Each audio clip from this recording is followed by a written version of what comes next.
Shalom saudara-saudara yang terkasih. Jemaat Tuhan hari ini bercerita tentang seorang nabi, yaitu tentang Yunus. Kita semua tahu bagaimana Yunus itu diminta oleh Tuhan untuk diperintahkan oleh Tuhan untuk pergi ke satu tempat, tetapi dia justru malah memilih ke tempat yang lain. Di dalam Yunus 1 dan 2 di situ jelas diceritakan. Tapi yang mau saya sampaikan kepada Anda pada hari ini adalah ketika Yunus tidak mengikuti firman Tuhan, dan kemudian dia masuk ke dalam perut ikan, ya. Di situ kita tahu satu hal.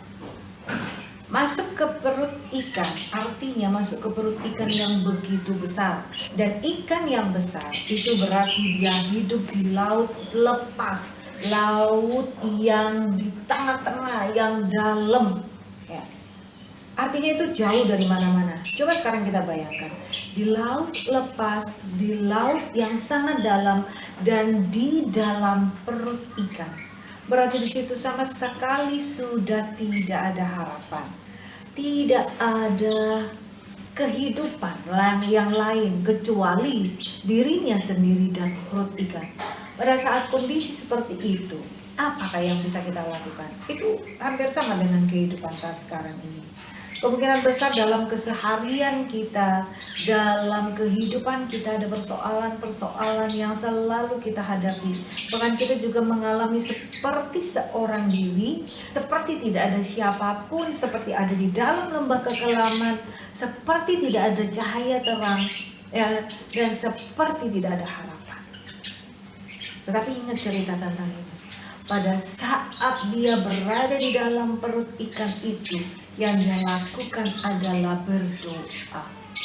Dia memohon ampun kepada Tuhan. Ya, dia minta ampun kepada Tuhan atas semua kesalahannya, atas semua kelalaiannya. Dan dia kemudian berjanji, dia bertobat untuk melakukan sesuai dengan firman Tuhan. Dan apa yang terjadi? Yang terjadi adalah ikan itu kemudian berenang ke tepian dan dia membuka mulutnya lalu memuntahkan Yunus ke daratan.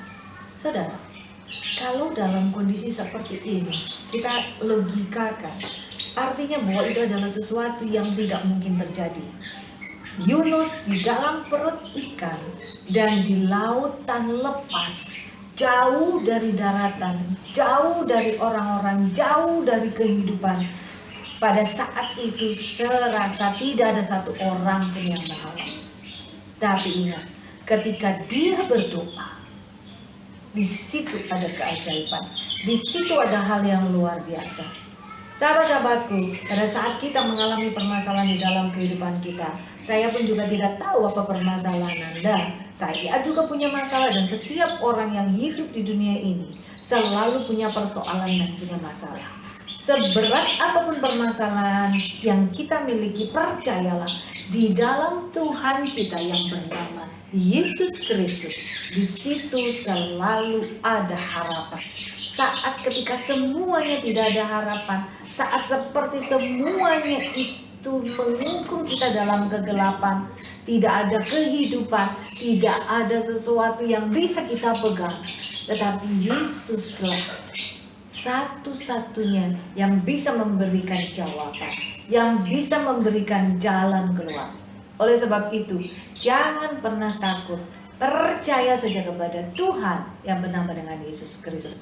Dan siapa saja yang melihat siaran ini, ketika Anda juga mengalami peristiwa, mengalami persoalan-persoalan yang begitu berat mengungkung kehidupan Anda, tutuplah pintu, berdiamlah dan berdoalah bersama dengan Tuhan yang bernama Yesus Kristus. Pasti di situ ada jalan keluar, pasti di situ ada penyelesaian masalah, dan di dalam Yesus Kristus selalu ada harapan.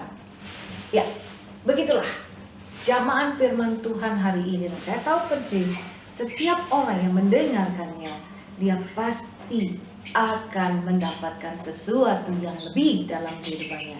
Bagikan juga kepada teman-teman Anda, bagikan kepada semuanya ketika Anda merasa terberkati, dan ketika Anda juga merasakan bahwa yes, di dalam Yesus selalu ada mujizat, di dalam Yesus selalu ada harapan, dan di dalam Yesus ketika tidak ada jalan, di situ juga selalu ada jalan.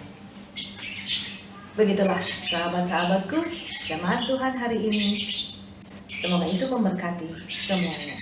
Shalom, Tuhan Yesus memberkati.